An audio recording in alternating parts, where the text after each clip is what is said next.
It's the BlackSwarm podcast, baby. We're raw.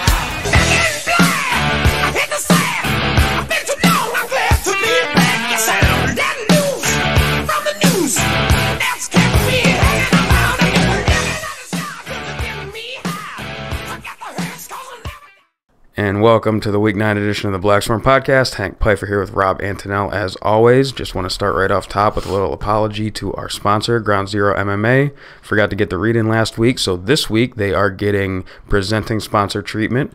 So this is BlackSwarm podcast episode 68.5, sponsored by Ground Zero MMA. If you're looking for a fighting gym or just want to change up your workout a little bit, interested in MMA, boxing, kickboxing, jiu-jitsu, wrestling, yoga, one-on-one private lessons, or lessons for your kids, you can go check them out at 133 1st Street Northeast, Massillon, 44646, right across the street from Massillon Transmission and Chloe's Diner. If you don't want to go down there in person, you can check them out online at groundzeromma.com, Ground Zero Massillon Martial Arts on Facebook, or GZ_MMA on Instagram. So, without further ado, big win over Canisius, and I mean big on the scoreboard because otherwise it was kind of the game we expected it to be. Rob, what are your thoughts on it? Yeah, so I mean, in general, I was slightly disappointed with the performance. We talked about it last week, and I was hoping we could go out there and put together a dominant performance, come out, get the starters out of the game. It's like you did your job, you got your work done for the week. Let's keep it moving. And that's not really the feeling I got from the game. We ended up putting up points. There was a spread, a comfortable win, but. I just wanted to see a cleaner performance, a little bit more dominant, and I think there are aspects of the game that I think we wish would have went cleaner. Yeah, there were a couple parts, especially in that. I mean, overall, I think the first half we really came out a lot better than I thought we did against Delaware. It looked like they wanted to come out with a purpose. Kids had a little bit of pep in their step. A couple hiccups, like you said. First play, take a sack. Second drive, we had a misfire and a tag screen that really put us behind the chains. And then the 2-minute drill where we couldn't really get anything going right before halftime. But other than that, in the first half, I think they came out pretty good. Overall, I'd give that a solid B-plus performance. Second half, I think that everybody kind of realized what it was. It seemed like we talked about last week, you get your foot on the other team's throat, you don't want to let up. And I think they let up. So, not, like you said, not necessarily the performance we wanted to see, but still overall pretty solid. Just a couple notes from the game. We come out and first play, going for smash Z post, end up taking the sack. Then 3rd and 13, go right back to it. It was open the first time. Why not go for it again? Yeah. Hits him right over the middle for a tutty. Like I said, second drive, we just had a misfire on the tag screen, and that was that. Overall, we pretty much shut their offense down. It was interesting to see. It seemed like they kind of wanted to stay in a little bit heavier personnel than at least what we've seen on film and what they like to stay in. That's been a bit of a running theme from, I would say, lesser competition that we've played. It seems like they want to get into, heavier personnel, run the ball more, eat up some clock, don't give us as many chances, and really just keep the score as low as possible. They couldn't really do that, couldn't get much going. They had a couple nice plays here and there, but overall, BlackSwarm shut them down. Let me see. Just saw a couple things in there. I think one thing that really stood out to me was how much we were playing Banks in the slot. Normally when we go like our 2x2 formations, he's split out as a number one to one side or the other. And over the last few years, when we've had like our number one guy like Banks is, think of Jaden Ballard, Trey Morgan, or Wilson Lamp, that when you put him in the slot, that's kind of an alert for the defense. We're usually going for, say, 4 verts against a cover 3 look or some kind of other shot play. But we played him a lot in the slot this game and still ran a lot of our base stuff out of it. And what that does is the defense can no longer say, like, hey, this guy's not playing in his normal spot, like alert for, big play that they're looking for. It's they still have to defend everything. So that's something I like to see. A couple other little tweaks in our offense that that I also enjoyed seeing. It's good. They're building on stuff as the weeks go on, not staying stagnant, making adjustments, and maybe just putting stuff on film that future teams are going to have to prepare for. That's not necessarily what we're going to run our offense entirely through. So overall, I liked it. Any thoughts on that one? Yeah, for touching on 2 points you just mentioned, I think when it came to the 2-minute drill, right, watching it live, it was a situation where we didn't need to get the ball back and score. We called a timeout after pinning, or we stopped them deep in their own area, their own side of the field, called a timeout to maximize how much time we'd have for the punt. And at that point, I'm thinking, that good, we're trying to score, right? And it's not because we need the points to win, but we're trying to work something here. The mentality that we had going into the game, the mentality we had in the game is, we're going to work on stuff. We're trying to get better. We're going to practice this 2-minute drill, right? We're going to go down and score. And I really liked that aspect of it. And we just kind of fell on our face. We got the ball back around midfield, like just over 2 minutes or something like that. And we do absolutely nothing. A 3-and-out and then a 5-yard punt, which obviously not what we were looking for, right? But that's one of those situations, right? We knew we were going to win the game. We want to go out there and we want to win scenarios. We want to get better for the rest of the year. And I wanted to see us go out there and execute a good 2-minute drill, and it was probably the worst possible 2-minute drill, whereas now you're giving them the ball back. Mm-hmm. They essentially flipped the field on us by kicking to us. Just right? like they drew it up. Yeah, well, we're just going to get stopped here, kick it to them, and then get the ball 30 yards further forward than we were. Yeah. So those are the kind of scenarios that I just wanted to see us capitalize on, that one specifically. But outside of... in general, I wanted a more dominant performance. I wanted that 2-minute drill, but learning lesson going forward. We wanted to practice it. It failed, but we're going to keep it moving, and that might be a talking point for them in practice and in different scenarios against other teams in the future. With Banks playing in the slot, I like to see that as well. And yeah, like you said, it might take away some alerts, some indicators for the defense of predicting plays, or even if they don't know the play, they might think it's a shot play and be a little bit more cautious or something like that. But what else it does, from my perspective, is giving him experience in different positions, right? So now, whereas he's usually lined up on the outside and he's facing a lot of corners, now when you put him on the inside, you might get him against some safeties, some linebackers. There might be a matchup in there that you like. So the more you can move a guy around to different positions or different formations, the better chance you have of finding matchups that you might like. So it doesn't have to be even Banks. It could be anybody. It could be your third or your fourth receiver. There might be some specific matchup you really like, but that kid hasn't played there very often all year. You might not be comfortable playing out of the slot. So getting them that extra experience, it makes the defense a little bit more lax, but also allows you to get experience where it could be very beneficial in the future. So I love to see it, and that's a great time to do it. So what is the difference, from your perspective as a former wide receiver, playing split out as the number one versus as the number two in the slot? So I think it's safe to say nowadays, or at least with talking in regards to Massillon, it's probably less different than it was when we played. Just because we didn't learn concepts, we learned plays. What do you mean by that? To elaborate, you can teach route concepts, okay? And every team does them. It's just, how do you teach them? How are you educating the kids? So there are different concepts that work with each other. That's the whole point of your routes. You're not having four people just go out there and run whatever they think is going to work best. They have to work complementary to each other. So when you're teaching a concept like a smash concept, I mean, that's probably a bad example because that one's so common, like even back in our day, like we could have done that one. But in general, like a smash concept, usually is like a hitch on the outside and a flag corner out from the inside receiver, right? You're high-lowing the corner in most cases. That's a concept. Mm-hmm. That's an easy one, like I said, but that is a concept. We would have learned that on, Rip 98 Smash, the X is running a hitch.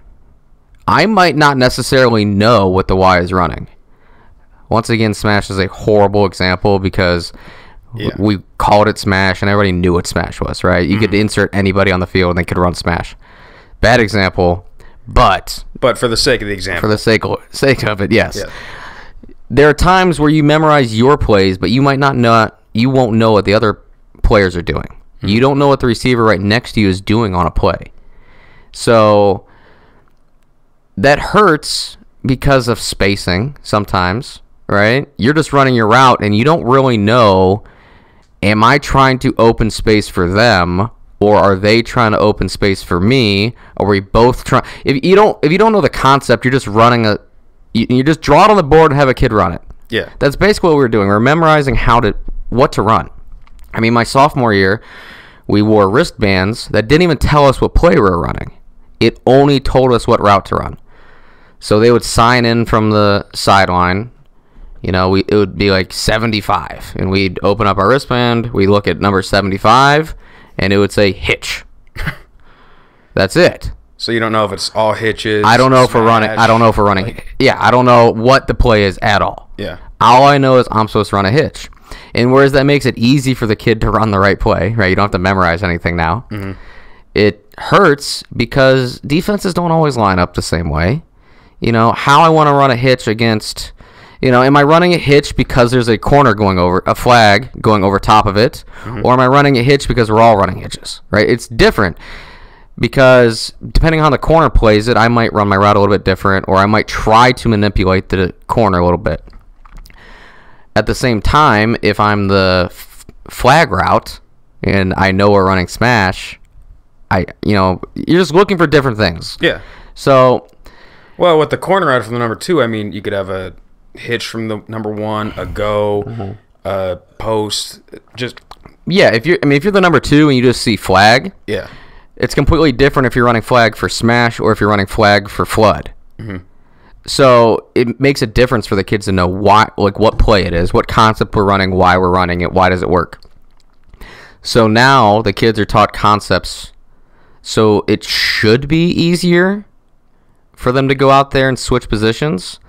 Because if you understand what the concept is, you should know what complements what you're used to running. If you're always the outside receiver on smash, the inside receiver is running a flag, right? So when you understand the concepts, you should be able to interchange a little bit better. Mm-hmm. When it actually comes down to it, there are things that are different for sure when you're playing on the inside compared to the outside. Your alignment, the spacing, the technique of the defender going against you. Not just how they're lined up, but how they're prone to playing things. Corners aren't going to defend you the same way a safety does. Mm-hmm. It's not in their nature, right? In general. Usually corners a little bit softer, and they'll play off a little bit more. They play a little bit more conservative, a little bit more hesitant. They're not really responsible for the run game, so they like to kind of sit back and have everything in front of them. They can just read it and react. Nothing gets by me, right? That's kind of like a general philosophy that's just beaten into corners, especially like the kids growing up in middle school and freshman teams that just do cover 3 all game long. Yeah. It's like, all right, listen here, kid. Nothing gets behind you. That's it. That's your whole job. That's all you have to do. Oh, I can do that, coach. So in general, they're kind of raised to sit back and let everything unfold in front of them. Mm-hmm. Don't get beat deep. Whereas safeties, you have run fits you got to pay attention to. You got to come up, so you got to come up for the run. You have to play a little bit more side to side. Corners are really vertical. They love using the sideline to their advantage. And it's very, towards the line of scrimmage, towards the end zone. And then that's why when, they'll get a post they have to cover, they'll get a dig they have to cover, and they hate them. Corners don't like doing that, right? If you have one-on-one against a corner that's not, pressed, you're almost always better running an in-breaking route. I mean, unless you're just an absolute dude that can run right past him. Yeah. With press, it's a little bit different because you can get different releases and get advantages that way. But against an off corner, the last thing he wants to do is go across the middle of the field. So the way he's going to play it compared to how a safety plays, it's different. So just kind of seeing that aspect of it, if you're in the slot, you could have a linebacker that's over top of you, close to you, rolling into your area more. So just the way that it's played it's going to be different for sure.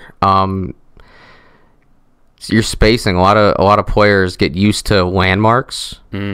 So if you're on the inside, your landmarks are going to be a little bit different. The angles, how I run a post out of the slot is going to be different than how I do from the outside.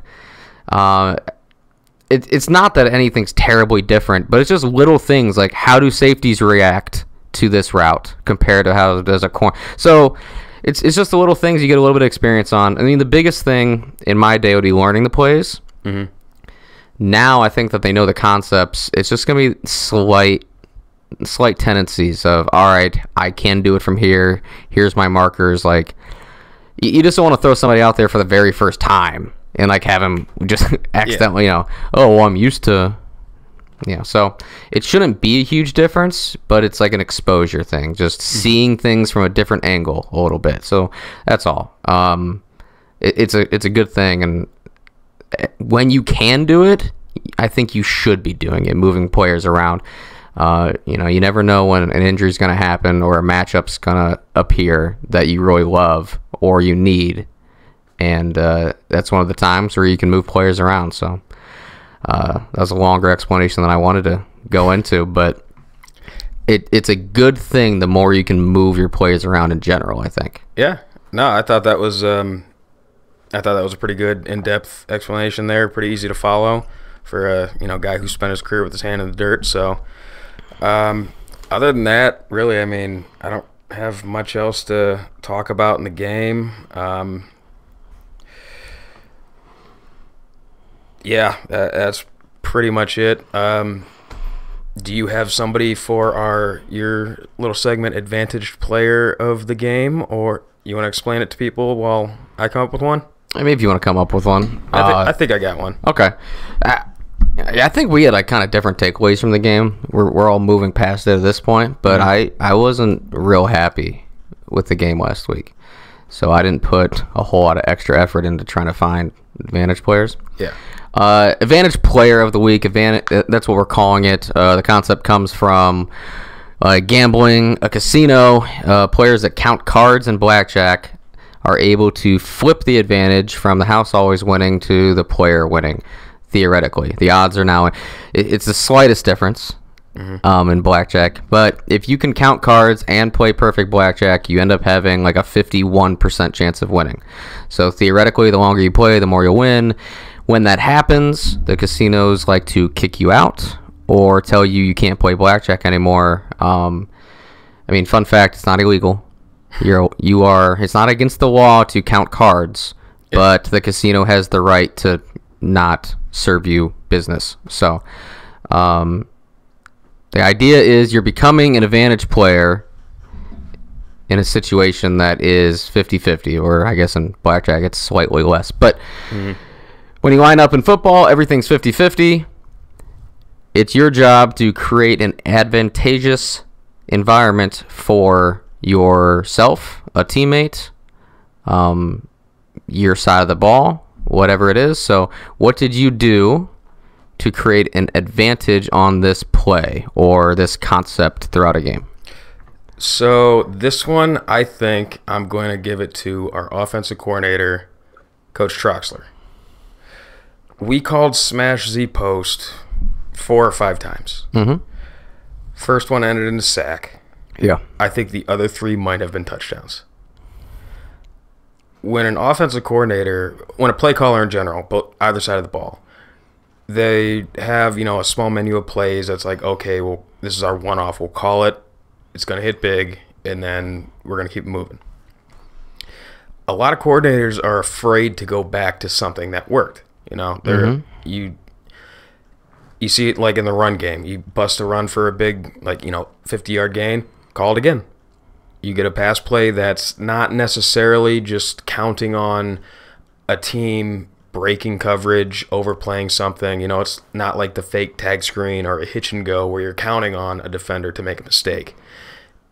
We talked about it last week, smash Z post. It's a solid concept, a cover 4 beater.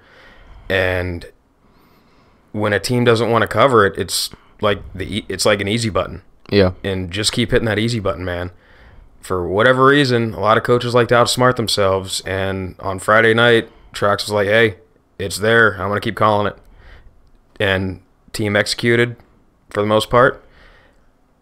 And you saw the results. So, advantage player of the week is to our play caller, Coach Trox. That works. All right.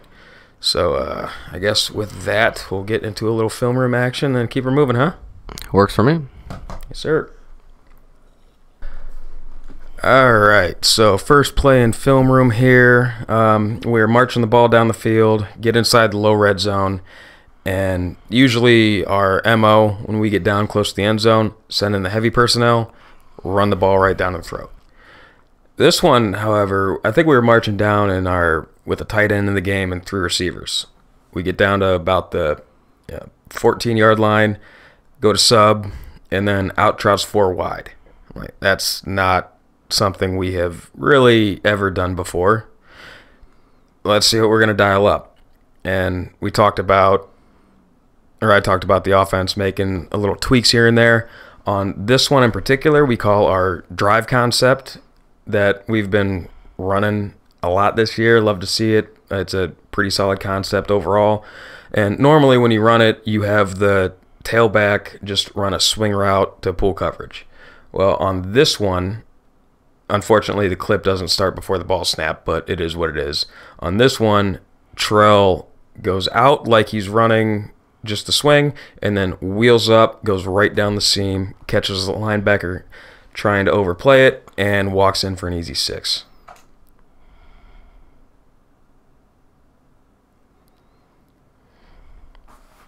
Just watch that one more time. You can see the drag coming, the dig from the backside. Post takes away, really the drag takes away the over-the-top safety, which is interesting, but hey, great little compliment. Something else teams have to prepare for.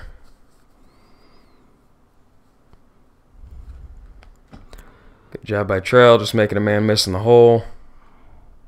Got his 100 yards for the game on only 8 carries. Called it a night. Hasn't had less than a 100-yard game at all this season. A little GT counter action. Play I don't think we've busted out since Glen Oak, but love to see it still in the playbook. All right. Next up, we got Wiggins. A little smash Z post, 3rd play of the game. You can see the safety over the number 2. Just take that, completely ignore the flag route. I think even the linebacker was trying to call it out. 6 points, good guys. Little bubble RPO to the play side of some mid-zone action.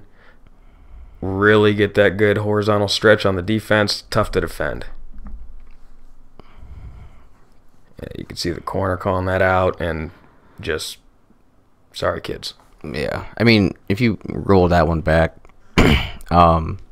something that we talked about last week when we were talking about this play, and I think it's a pretty good example of it right here, is that as the outside receiver starts going inside, the corner bails on him right away, right? And we talked about it because you can't get sucked in. Yeah. You don't want the corner to get sucked in. So he naturally is going to sit out on that play. And the safety is reading number 2 going vertical, so that's really all he sees. And that's why you're able to run this. The safety doesn't see it coming. The corner's not going to follow it initially because it goes inside. So it makes it really tough if you're going to stay on him. You're playing from really far back. So you almost have to switch it. But then, if that safety's reading number 2 like that, how is he supposed to see the outside receiver coming? Yeah. So that's what makes the play really tough. because the safety's doing his job the way he's taught to do it. To start with, like number 2 goes vertical that long, like, hey, I'm sucked on it, I'm right on it. Oh, damn. Yep. So that's what makes it a hell of a play right there. I mean, I've always never played safety a lick in my life, but I've always been of the thought that at least the corner, or at least the outside receiver flashing in the corner's vision underneath the number 2 like that, especially when that's the only real route concept we run where that happens. Yeah, I mean, you'll see the good teams that are coached up for that. Mm-hmm. But I think it's something that you have to kind of teach him, or you have to see on film a little bit, because the amount of times that this safety is reading number 2 vertical, he gets 10 yards deep, I'm locked on. Well, coach, you said after 10 yards, I'm locked on. It's like, well, shit, I did say that. Yeah. Corner, what are you doing? He went inside. That's not my guy. Well, shit. I said that too. That's what I taught you to do, too. I mean, it's just like, this is like fundamental coverage right here. Like, you're locked on after that far. It's an adjustment going against us, I think, or going against this play of, all right, we might have to play this a little bit different. We might have to sit off of that flag more. But I'm saying when you just take a team fresh off the streets or a lesser opponent, this is what you see, and that's why you see it. It's because that safety's reading 2 all the way. Mm-hmm. That's your threat. That's your biggest threat. I'm walking right on him. And if you have a huge cushion, if you're playing really far off, you might be able to see all of the action in front of you. But from this perspective, he's just locked on. I mean, I guarantee that's what he's thinking, at least. Yeah. So. And I can tell you just by this alignment, this formation, it's hard to read the numbers, but one of the number 2s is Banks. I don't know if he's the one down here to the boundary or the one up top of the field, but one of them is our best receiver. So if the guy down here to the bottom is Banks, then I guess I can't blame the safety for locking on to the number 2 like that. But then again, you remember we also just ran this exact same play 2 plays beforehand too. Yeah. So kind of a wash there. But hey, I mean, how often do you see the one play, called like that, bang bang? So yeah, it'll smash the post. And then I like this play just because, if they're giving it to you, take it. Mm-hmm. There's no reason why you shouldn't do that every single time when the defense is lined up like that. So, let's see. I mean, take your yards. Yeah, every time. Got the inside linebackers tucked in. They got 1, 2, 3, 4, 5, 6, 7, 8 guys in the box against when you got 6 blockers. Yeah, Throw the bubble. This is why you run the RPOs, because teams are gonna, when they know they're outmatched like that, you got to decide what you're not going to let kill you. And they decided, hey, we're not going to give up the run. Yeah. So they give up the extended handoff instead. I think, at the end of the game, the first thing you need to look at are, the big plays. Mm-hmm. Which team had more, 40-yard, 50-yard plays, right? Yeah. Because that's a eraser altogether, right? Throw all of the stats out for the game if one team had 6 long touchdowns, right? After that, I think it's the team that takes the free 5 yards. The team that's willing to take a free 5 yards. Can't go broke 6 taking yards, profit. 7 yards. I mean, what does this end up going for, like 10? 15? Yeah, 15 yards. So, I mean, but it doesn't even have to be 15. Obviously, if you're like, hey, this play's going to go for 15 yards, yeah, you run it. But I'm saying if this play goes for 5, it's a good play. Yeah. Take the free 5 yards every single time. And that's what's going to sustain drives. You're going to stay ahead of the sticks. So when you have numbers like that, hit it every time. Not saying that we don't, but you know how many teams are out there that refuse to throw? We don't throw 5-yard hitch. How many defenses leave the hitch open because teams don't throw it? Mm-hmm. Take the 5 yards. Take the 5 yards. Take the 2nd and 5 is way better than 2nd and 9. Yep. Because then you end up in 3rd and 8. And you know what happens on 3rd and 8? You're calling for your punt team to get ready. So take the 5 yards. Take the 6 yards. Let one of them break. Because anytime you have a player in space, you're gonna break one. But yeah, take the yards when they're there. A team's gonna play this far off of you every single time. Do it.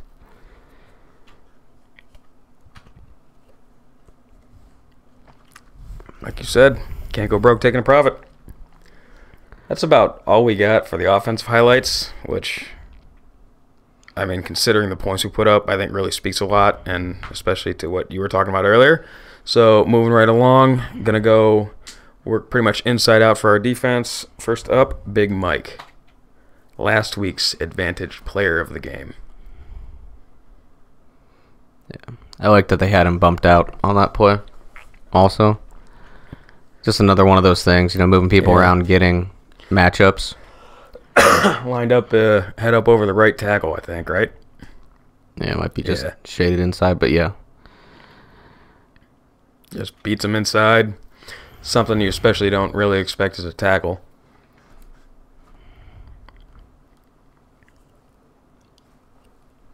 I mean, just quick as hell get off. High motor player. Holds a point of attack. Yeah. Can't ask much more from your nose guard than that. Moving along, we got some Pringle highlights. Little cover 3 buzz action here. Sorry, man. Folks, still you gonna get healthy yet or what? Believe it or not, like much better than I was this time last week.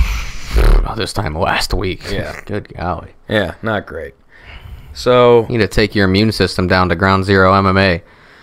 Strengthen it up a little bit. God, I think whatever bug I got, I already took it down there and just punched it in the face repeatedly. Yeah. It's no bueno. This guy.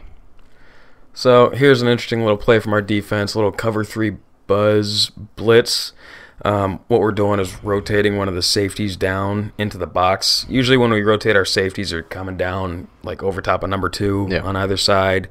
Just a basic cover 3 rotation. This time we're rolling him down into a linebacker spot and replacing him on a blitz. I think this is like a cover 3 hot. We might be playing, let's see, roll the tape here.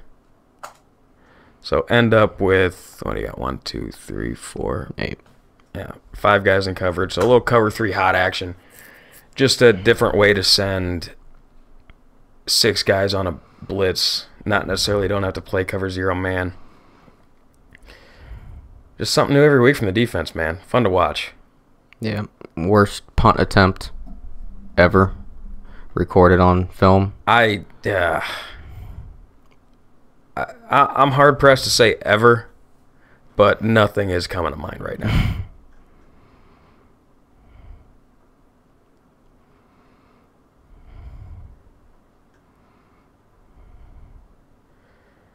Good job by our interior, just really stretching out that run, make the running back bounce. And God, just like a shot out of a cannon, man.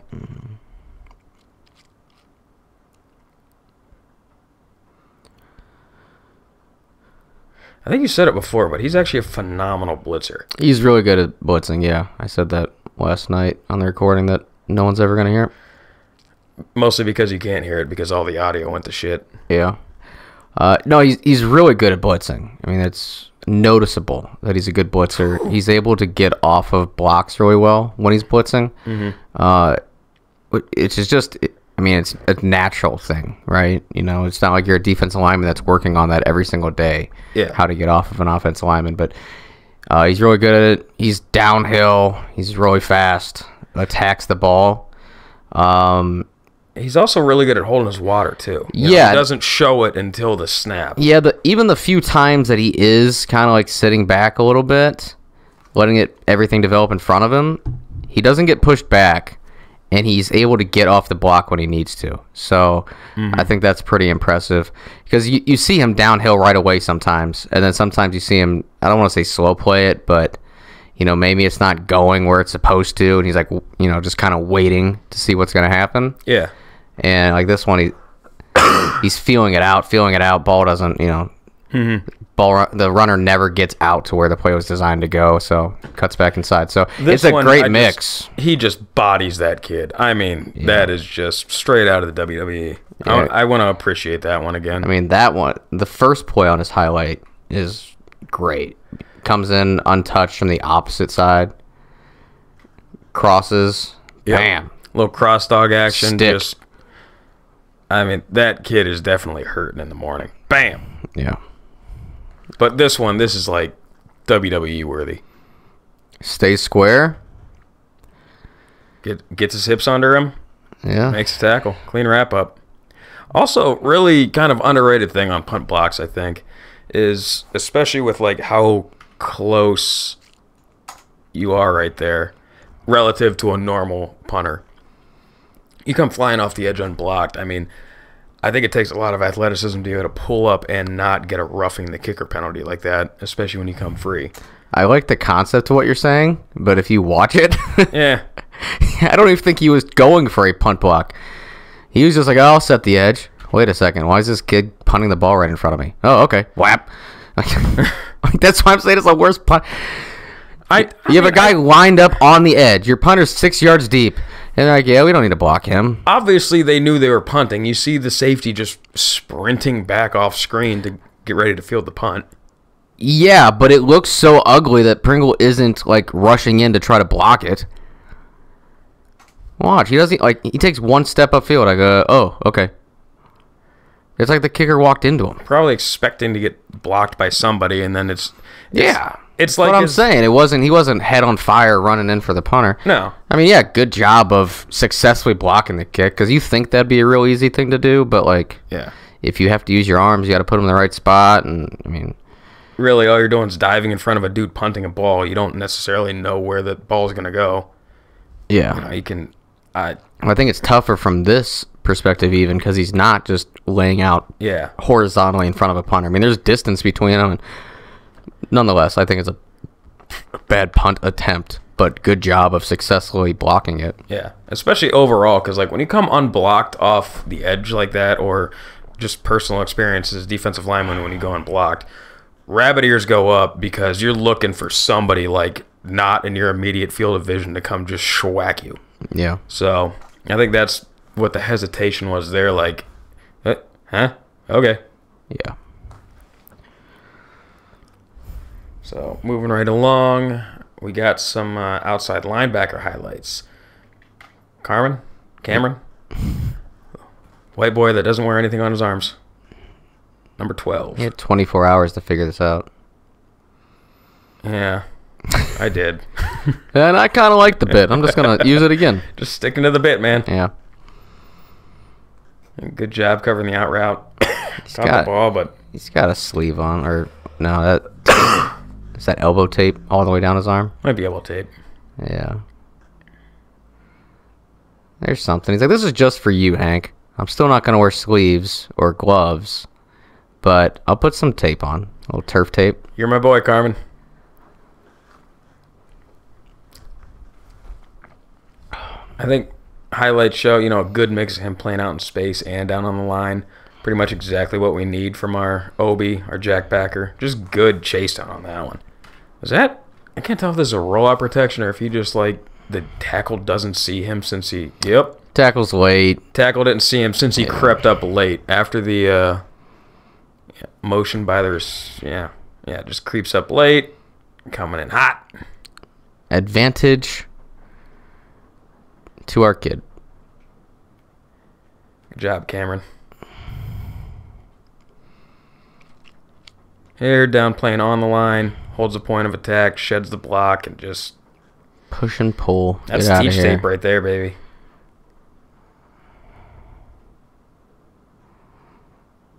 I don't know what that was supposed to be with a down block, just putting him right into the run play. Yeah. That was just... I'm going to say he squeezed the line so well that blocker had no choice but to keep pushing Just him get down. hands on, yeah. Yeah, we're just gonna squeeze him in even more. Yeah. Yeah, we're gonna put him even farther into It's the really hole. just a horrible design on their part. But Little cut block by that right tackle there. what? No one does that to us. Look at that. That's Ball's barely snapped and he's already on the ground. what's wrong with that? Nothing if you don't, care about the kid's knees. Yeah, but you can do that, right? No. Why not? Knee injuries. It's against the rules, I think. No, it's not. Like, If Is it? No, high, low, and I think there's...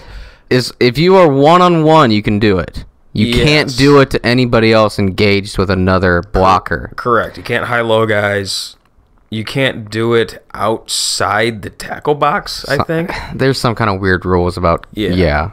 I mean, you don't see receivers doing it. No. But, yeah, linemen can do that, right? I think... Defensive linemen aren't allowed to. Yes, that's it. Defensive linemen can't. Defensive linemen can't, but they do. Yeah, but all the time, constantly. Yeah. I mean, Fitch did it every single play of the fourth quarter. Yep. All 4 linemen were doing it. But, yeah, I mean, you can cut block one-on-one. Yeah, it sucks, knee injuries and stuff, but, you know, that's why you sprawl it and keep moving. Yeah, that's why you, I mean, you are taught how to defend it as a defensive lineman. Yeah. It's actually a fun fact, like, when getting the higher levels, like NFL, when you got some quick game stuff, when you're more worried about the defensive linemen throwing their hands up and batting the ball down rather than the rush getting there, you cut block or chop block because defensive linemen, you're taught to, like, jump back, push them into the dirt, so that gets the defensive lineman's hands down out of throwing lanes. It's a wrestling thing, yeah. Yeah.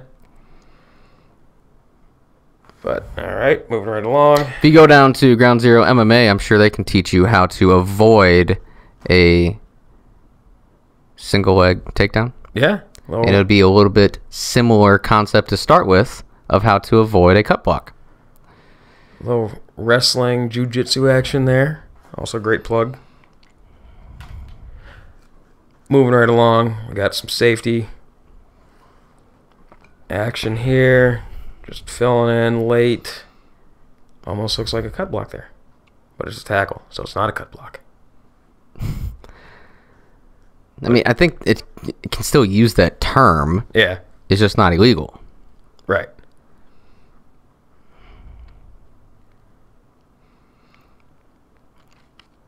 It's like illegal block below the waist. They're not saying that blocks below the waist are legal. They're saying that was an illegal way of doing it. Yes. That was an illegal block below the waist.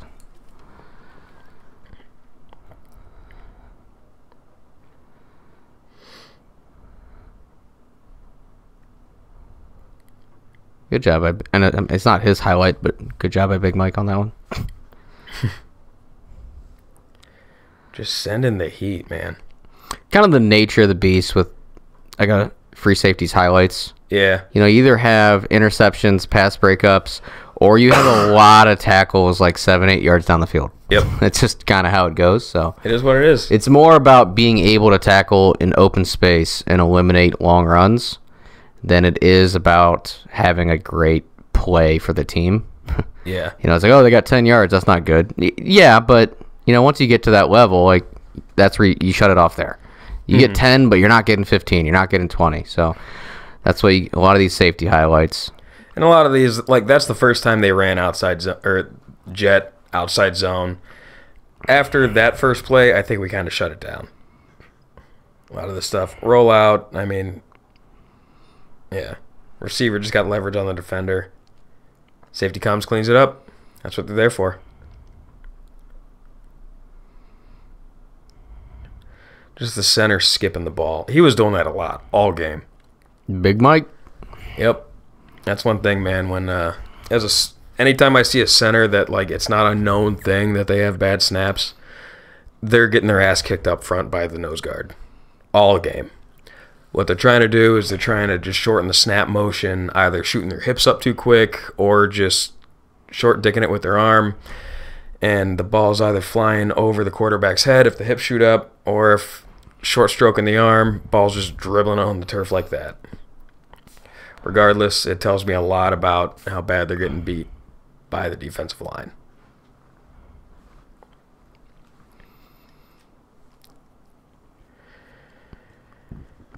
And I think that's about all we got for some film room action. So with that, we'll just keep her moving with the rest of the show, do some spreads, touch on the game, showcase this Friday, answer some fan questions, and get out of here, huh? I think we can start getting into McKinley week a little bit. All right. The actual week of McKinley. All the festivities? Yeah. Yes, sir. So, see y'all on the other side of film room. Let's get to it.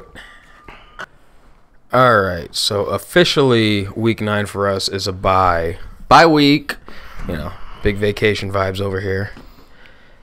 But we do have a JV showcase. Same time, same place. Paul Brown Tiger Stadium, 7 p.m. kickoff against Canada. Specifically, the Royal Imperial Collegiate Canada Prep. As far as I can tell, Man. Yeah. That's, That's a foreign mouthful. Yep. Sorry. So, as far as we can tell, lost every game. Closest comparison we got is they played LaSalle week 1, who are currently 1-6, and they lost to LaSalle 70-7. I was thinking about this the other day, when somebody asked us about Coach Moore's record at Massillon. Mm-hmm. And for that aspect of it, I didn't care, right? We basically lost a game this year. And, for like somebody's personal record, whatever. But I'm trying to catch up to Valdosta. And what's the Kentucky school, like Mailey or Maine or whatever? I'm trying to get back up there, right? Yeah. This could have been an easy dub, boys. Could have been an easy dub, boys. But, I mean, I don't know what goes on behind the scenes or how this game came about. We obviously haven't been afraid to schedule Canadian schools before. That's when I got the most playing time my senior year was against a Canadian team. Hell, I was done by halftime. I don't know if it's like an OSHA, some weird OSHA rule as to what type of school they are, that we can't officially play them, or if they didn't want it on the record. LaSalle played them, you said? Yeah. Yeah. You're right. So, I don't know. I don't know what the whole thing is with it. I don't need it to be an OHSAA sanctioned game. I just need it to count towards the national wins title. Then, hey, let's just put it in the record books as a... Let's just say it was a game. Yeah. I mean, a game is happening. It is Massillon versus Canada Prep. Yeah. It's just our JV team. So, get to see some future, big names that you'll see hopefully here in the next couple years out on the field on Friday nights. This Friday night. Yeah. Beyond that, we really don't have any sort of preview. I mean, they got bopped by a 1-6 team, 70-7. Like, what do you want from us, guys? I mean, it's LaSalle, right? LaSalle's down this year, but it's not like saying they lost to 1-6 Minerva. Hey, that's an up year for Minerva. Yeah, it'd be really good for Minerva. Yeah. Maybe they should. Maybe we should get those two teams in touch with each other. Yeah. Yeah. Like if you're gonna come down here, you might as well give Minerva their first win in 20 years. Yeah. Is it possible for both teams to lose a game? I think if it's tied 0-0 and ugly, the refs have the rule to say both teams are losers. Yeah, I think that's in the OHSA bylaw. I do remember that bylaw. One of the first ones, actually. Yeah, it's I think it's right after. It's like 1A, Roman numeral I. No, it's not I. I think it's IV. So it would be 4. 4. Right. So I think it's like right after. It's like you're allowed 11 players on one side of the ball. Mm-hmm. If both teams are duty juice, then game's over. Both teams walk away with an L. If Minerva ties 0-0 with Canada, that's an L. Got it. Yeah. It's in there somewhere. Yeah. I mean, fact check us. You're going to have to read the whole thing, but I thought it was at the front. While you're in there, find out about that motion to under center on a punt formation, if you guys could. Yeah. That'd be super. Nobody said anything about that. Nope. So, I guess I have nothing else to talk about with this team. I mean, hey, go out, support the young guys on Friday night. It's as a JV player, it's a cool experience to be able to play in any capacity on Friday, let alone, going in knowing you're starting, you're going to play the whole game. Yeah. So go out, show them some love. And we only got so much basketball football, man. Like, soak it in while you can. So with that, I guess we'll keep her moving. Well, let me. What do you got? I'll just go over there. A couple of their key players here real quick. They have key players? Yeah, the key players. Left tackle is 1.89 meters and 89 kilogram. What? How long have you been sitting on that bit? About 45 seconds. That was pretty good. Quarterback's probably slightly smaller than both those numbers. Yeah. I figured I was in the ballpark of saying what a human could be size-wise on a football team over there. But translate that to something as an American that I can. How many Ariana Grandes is that left tackle? Oh, I think the number I just gave out there is probably like 1.5 Arianas. Yeah. So I mean, like not good. I mean, she's gotten real skinny lately. Not good for football. Yeah. Might be 1 3/4 Ariana. Still not great. You want your left tackle to be a solid like 2.5 to 3 Ariana Grandes. So. Yeah. That's probably within the ballpark of what we're looking for. Yeah. Any Hoosier. Moving right along. Want to get into some spread action? Let's just jump into it. Some local games. Yeah. Because other teams are playing games this week. They are. Count that towards their win totals. St. Ed at Moeller. Ooh. I believe that's the number 1 and number 2 team in the state. Moeller's 1. Ed's is top 5. Okay. Sounds right. It's at Moeller, and they're favored by 8. Ed's -8? Oh, Moeller -8. Okay. Moeller -8. Moeller -8. Kind of a toughie. Man. Right? I mean, we saw both of them, but when we saw them was different. We did see them at 2 different times in Massillon's in this season's progress. Yeah. Besides giving up the big plays, I think we played Moeller pretty tough. But pretty much locked down Ed's once we decided to. Besides the last, few minutes of the game where both teams were trying to lose, then we played them. We played them right there. We were at their level. You know what? Give me Moeller to cover. Yeah, that's what I was leaning towards as well. Just because I feel like how well our defense did against them once we settled in.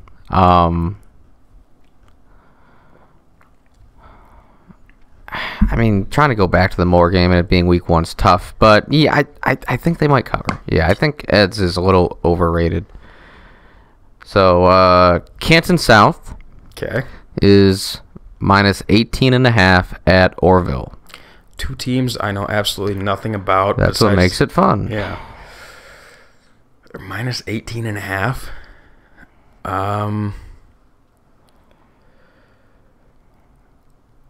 Orville covers, but I like Canton South straight up. Norwayne -11.5 at Dalton. Golly. Dalton's orange and black. Teams in orange and black play tough. Dalton. Another school that had Massillon jerseys, I believe. Yep.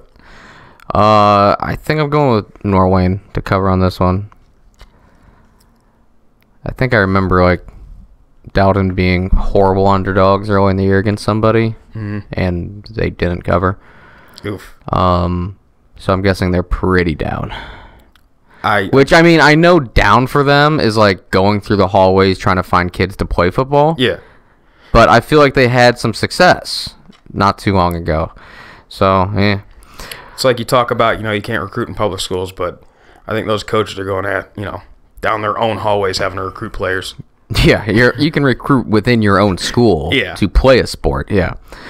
Hey, tuba player, you're tall. You ever thought about left tackle? We'll let you do the halftime show also. Not a problem. Yeah. Let's see here. Interesting one. Central Catholic is at Jackson, Jackson's minus 18.5. Wow. Central's not that down bad, are they? No, they played Perry tough earlier in the year. Perry pulled away, but I mean, I know Jackson's like better than they've been. Well, they beat an injured Perry team in overtime. Lost to McKinley. Man, I don't. I can't see. I can't see that big of a blowout in a conference game. So, Especially since it's not a conference game. what's? Wait, what? I thought. Oh, Central's not in the Fed, are they? They're just like around. They're just around. They're too bougie for that. They're an honorary Fed team in my book. Stark school. You got it. Yeah, so I can't, like I said, I can't see a conference game being that big of a blowout. So I'll take Central to cover. Yeah, I'm going that way also. I don't. I mean, could be wrong. We'll see. I don't know if Jackson can pull away. God, Central's not in the Fed. They just feel like a Fed team. As in, it's another local school, yeah. Local school, kind of middling. Not someone you would want Massillon to fill their schedule with because it's a lower level opponent. Well, they're a lower division. Yeah, obviously it's a smaller school. You're gonna have a smaller talent pool. It is what it is. But I don't know. You just like they have Fed vibes. Big Fed vibes. I mean, I get it. It's a team you're familiar with that Massillon plays non-football, but whereas like Massillon doesn't play Tuslaw in really anything that I know of, or at least we didn't used to. Yeah. We're not playing, but like we play Central in basketball, we play them in baseball, probably some other smaller sports I'm not familiar with, but we always played them in those. Diving.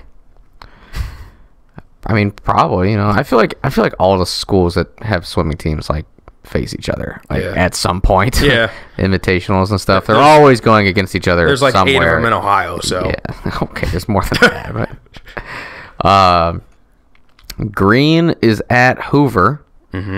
Orange and Blacks. Hoover is minus 10. Wow. The downfall of Green, huh? I was gonna say Green was like up at the beginning of the year, weren't they? They were up last year. That's it. Yeah, they were decent last year. Yeah, they weren't half bad last year. Stink this year. I may have conflated Hoover and Green in my head on that. Give us their jerseys back. Yeah, no, Hoover was a team that I thought would be decent this year, and then they just been getting stomped around. That's it. That's what I was thinking. All these orange and black schools out here, yeah. Like I said, I can't see a team in orange and black not covering, so Green. Yeah, I think that works out somehow. Yep. Lake is 14-point favorites at Perry. Wow. Perry's been playing teams tough. Lake was number one in our region for a hot second there until they dropped one to McKinley. Yep. They had like 3 turnovers that game, though. I think that was the big swing. McKinley didn't have any. Lake had 3. I like Lake. I like Lake also. I think Perry still has injuries or like a season-long injury that is big for them. I think Lake is a good school. They lost to McKinley. McKinley's getting hot. But, I was told that when Lake's healthy, they can run with Massillon. So, with that... Told by who? With that in mind, I think Lake covers against Perry. Okay. In local news, McKinley is 20.5-point favorites at Glen Oak. Whew. Obviously the voice still isn't back yet, but it's neither here nor there. This dude just tried to Ric Flair, and it sounded like a 90-year-old woman on a cartoon that was coughing. I would have said a grandma riding the teacups at Disneyland. I was like, you tried to make a noise, it just didn't come out. Just, yeah. Yeah. Just. Whoo! I already forgot the spread. What was the spread? McKinley 20.5 At Glen Oak. Oh, McKinley covers. Easy. Yeah, I think McKinley's on a hot streak. Glen Oak, they are what they are. Yeah, I agree. I think McKinley's going to ride that out. Though, if they put up metal detectors and some of those McKinley kids can't get into the game, that would, could you imagine missing a few players? What an absolute shit show that has to be. I mean, the fact that you have to do that. It's just a rumor, but... Yeah. Oh, that's not like an official thing? I don't know. I thought it was a rumor. But, that has to start from somewhere, so... Yeah. I saw something on... Okay, this is like even me saying it. I'm talking myself out of it. I saw something on Facebook that they were doing that, so obviously it must be true. So, yeah, I'm back out on that rumor then. I mean, I feel like it has to come from somewhere. I feel like someone at least inquired about it. Yeah. But, yeah, you got to have metal detectors for all those McKinley and Glen Oak fans. Yeah, what a mess. Yeah. Regardless, McKinley covers. I think so also. All right, let's get into some college games. All right. Kent is at Toledo. Mm-hmm. Toledo -9. Ooh. So, I was listening to a college football podcast today. Toledo is in a prime spot. They win this game. They are in command of the MAC. And just by nature of the MAC and how just chaotic it is in general, that means they're going to roll out a stinker, drop this game. Kent wins easy. Yeah, I feel like the MAC runs through Toledo, but Kent has a surprisingly good offense. They've played a big game well this year, so I think Kent covers. All right, the 8 Mile War. North Carolina is 7-point favorites at Duke. Ooh. Let's see. Basketball season on Coach K's farewell tour. North Carolina took Coach K's lunch money twice. First time regular season, second time in the Final Four. It knocked him out. So I think that trend continues. North Carolina wins easy. Easy enough to cover -7? Easy money. Is that a yes? Yes. God. Try going up to the booth and saying that. Yeah, North Carolina's going to win easy. So are you taking them to cover or not? What? 7 points is a touchdown. Like, that's not easy. That's a one-possession game. Easy's like win by 18, 21. You can win an easy game by 7. A couple weird backdoor scores at the end of the game. It was still easy. Score was closer than it was. Yeah. All right. Listen, I clear-cut answers here, son. You can say they win easy. Yes, they cover. Or they're going to win by 20. I'll count that, right? I'm sorry, Mr. Antonelli. Get it right. I think North Carolina covers -7. Well, I'm marking all this down. I don't want you to ask for your money back after this is all over. I'm still going to ask for it anyway. Yeah, we don't put money on the line. North Carolina State is at Syracuse, and Syracuse is 3.5-point favorites. Ooh, Q's is 5-0 this year, I think. I don't know if they've played anybody, but they're undefeated currently.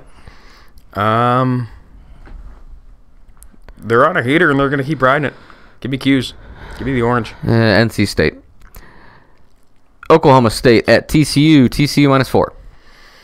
Oklahoma State, not only have they been sneaky good this year, they've been like a sneaky, consistent team for the last decade plus.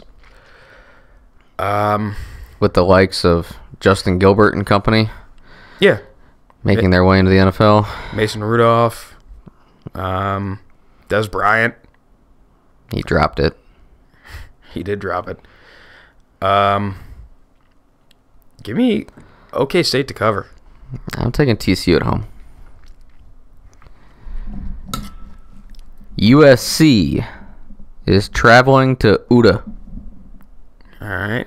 And Uda is -3. Uda's -3. Uda -3 against USC. Wow. Usk versus Uda. Usk at Uda. Usk +3. Sounds like Uda. every single town in Wisconsin. Yeah. Usk and Uda. Might be the hometown where this Canadian team's coming from. Oscanuda, yeah. Oscanuda. Oscanuda, Ontario. Yeah, yes. Oscanuda, Ontario? Yeah. Believe it or not, that's actually the birthplace of one of the minor characters on Letterkenny. Yeah, I mean, I think New Oscanuda is like in northern Wisconsin. Yeah, that's it. But the original Oscanuda, Ontario, Upper Ontario, maybe. No, it's Eastern Ontario because that was founded when we were still the 13 colonies, and then when we expanded, they had some settlers come down south. They said, American Revolution, we picked the winners, so they marched south a little bit, and instead of burning the White House in 1812, they just picked a plot in Wisconsin, planted their flag, and said, New Escanooter now. That'll work. When it was founded, was it new? Yeah, it was. So it was Newfoundland? No, Newfoundland was when they found land, and it was new to them, so that was Newfoundland. Oh, okay. Yeah. Got it. Big history, guys. Don't know anything about Usk. Yeah, me neither. That should have been like a big storyline school this year, and I haven't heard much about them at all. So joining the imagine it's not new head coach, hot name, Lincoln Riley. Yeah. Transfer quarterback. Yeah. New coach. I'll take Usk. I think I'm taking Uda. I think the lack of news around Usk is telling me that they haven't got his recruiting class in yet.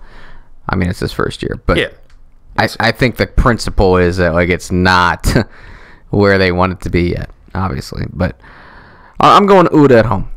All right. Bammers is -7.5 at Tennessee. Tennessee's not sneaky good this year. They're just good. They are just good, yeah. Bama almost dropped it to Texas until Ewers couldn't sling the rock anymore. Well, they almost dropped it even after that, yeah. Yeah, almost dropped it a couple more times. Don't think they covered last week either. Quarterback's still out. So I'm taking the Vols, man. I think the Vols win it outright. I'm going with Tennessee to cover. I'll go that far. I'm pretty confident with that. We're only talking spreads here, so I'm taking Vols to cover. Good enough. I feel confident with that. I mean, Tennessee's good. Bama's Bama, but Bama. Not Bama. Penn State at Michigan. Ooh. Is this going to be the first real game Michigan's played this year? Probably. I mean, they had to play Maryland's offense. They had to play Iowa's defense and special teams. Yeah, but they also got to play Iowa's offense. Yeah, and Maryland's defense. Does Iowa have the worst offense in college football? Maybe ever? Does special teams count towards your offense? No, just the offense. Just the offense. Ever is a strong word there. I'm not going to say they're the worst ever, but just like that punt we showed earlier, nothing else is coming to mind right now. Yeah, it's hard to think of a competitor for it. Got it. I'm taking Michigan to cover. What's the line on 6.5. 6.5. Ooh, Michigan's still good. They just haven't played anybody. Yeah, I'll take Michigan to cover. Although this would be a hell of a time for them to drop the ball. Oh, it'd be great for us. Yeah, but I mean, not that I'm worried. I don't care what they do all year. At the end of the day, we just have to beat them. Yep. Undefeated, 1-11. I don't care. Just gotta beat them. Would you like to take a guess on what the Massillon spread is? Oh boy, -56. Yeah, there's no spread for the game. I just wanted to see what you were thinking. Our JV team versus a bunch of Leafs. I'm thinking -38, if I'm being real. Yeah, I mean, we said LaSalle put up 70 on them, or beat them by 70. And that's the only W LaSalle's got this year. Might need to fact check that. I know LaSalle isn't good this year, but I thought they had more than just that win. I forget. Andrew told us their record the other day, or last week, and I thought they were like 2-4. I don't know. I mean, LaSalle's not great. No. But down year for them, big time. Yeah. I mean, yeah, great year for Moeller. I mean, Moeller's also been good, but it's weird how the Cincinnati schools go in waves of which school is good when. Elder's good this year. Xavier, I think they're okay. X is just okay this year. Didn't they play Iggy a couple weeks ago or something like that? That sounds right. I feel like X played a game that we talked about. So, yeah, I mean, I feel like they're decent. Damn, I don't know how good they are though. But LaSalle's down. Maybe X is up a little bit. Yeah. Elder's got a team. Is Elder the school that almost shut down? I have no idea what you're talking about. A couple years ago, there was a Cincinnati school that was going to shut down or get rid of their football program at least. And it sucked for us because, like, at the time, I think the idea was a lot of them were going to go to, like, LaSalle or Wooden Woods. Oh. Wooden Woods is still good. I'm not counting them because they're not quite in the same vein as these parochial schools, but might as well be. I forget what school it was. Coleraine. I want to say Elder. I don't know. One of the schools, like, the rumor was it was going to get shut down, and it was like, oh shit, they're all going to LaSalle or Wooden Woods or something. I feel like it was one of those schools, but I don't think that ever ended up happening. Well, you know how the rumor mill is. Yeah. Whatever. Yeah. But Cincinnati schools kind of go in waves, right? There's always a couple good ones, but waves of pure dominance usually. So yeah. Well, that's the nature of the beast down there, I suppose. So with that, I think we can get right into some fan questions and then roll that right into some McKinley Week festivities, huh? All right. I don't know how many questions we have. Let me pull it up. I think we had 3. Not that one, not that one. And then I got So one that's a there's perfect one. parlay into McKinley Week. Okay. All right, what do you... God, Mr. Cough a lot. It's not COVID, which I think I'm mad about because at least if it was, I would know what I'm sick with. Right now, I think it's just the flu. This guy. Man. Supposedly, whatever's going around this year, it's like hell on the respiratory system. Nothing's going around this year. I haven't heard of a single person being sick except for you. Oh, I'm sorry. I didn't realize that if you didn't have personal experience with it, it never happened. What are you saying? What's going around? No one's heard anything about anything going around. I pay attention to things. The news. The news. Yeah, 3 people reported sick in Ohio in the last 5 months. All of them had a hard time with congestion. Oh, me too. Yeah. It's going around. It's going around. What do you think the positives and negatives have been through the first 8 games? Where do we need to improve to win the next 7? All right.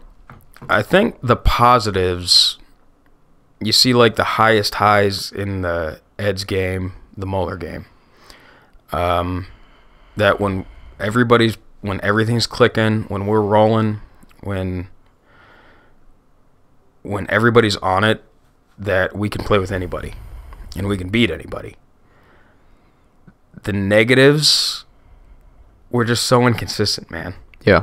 I think Banks is the personification of what this team is right now. You see him go out against Eds and go for 100-some, 200-some yards. It felt like he had 8 touchdowns in that game. And then he'll go out against a team like Glen Oak or, even this past week against Canisius. Just have some easy tutters and just drop them. Not to pick on him, but to segue that into the team as a whole, we come out firing. When we're on it, we're really we are world beaters. We can be world beaters, but when it's not clicking, man, do we look bad sometimes. Yeah, I think you nailed it there. Just consistency in general, I think, is a negative for us. Mm-hmm. The highs are pretty much across the board, right? The offense has that potential to be insanely dangerous, right? The high-powered offense that you love to see. Our defense can be absolutely shut down. Our front seven is amazing, right? I'd like to see more consistency from our offense in general, right? I want to see things be more smooth and gel. It's been the same storyline all year for us. We're a younger team and things are continuously getting better, and they are, right? But you see those highs, and you want to see more of them, or at least you want to eliminate the lows, I guess, right? You want kind of a stronger baseline, right? Even when we're bad. Yeah. Even when we're at our worst, we can go out there and chalk up a couple first downs. We can run, break off some big plays.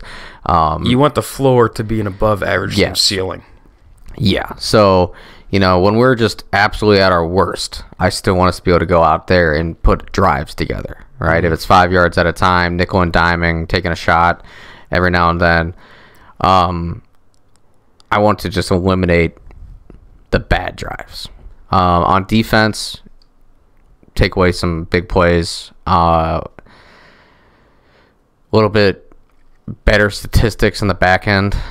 I know, when teams are trailing, obviously your stats are going to be skewed. Teams are desperate. They need bigger plays. But I think we've given up some big passes this year, more than we'd like to. So try to eliminate that on the back end. But just need to be more consistent all the way around.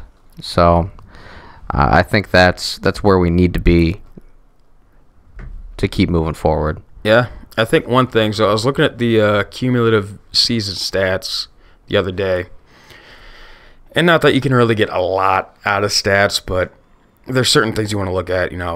Third down conversion percentage, red zone opportunities.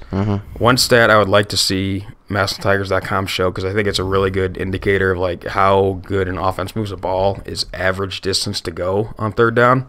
Yeah. And fourth down as well. If you got those third and shorts, third and mediums, you're staying on schedule, you're keeping the chains moving. When you're consistently in third and 8, third and 9, which I don't think we've really been this year, but just in general, when you're in that, then first and second down, you're not doing anything. You can't move the ball. You keep putting yourself in a bad position.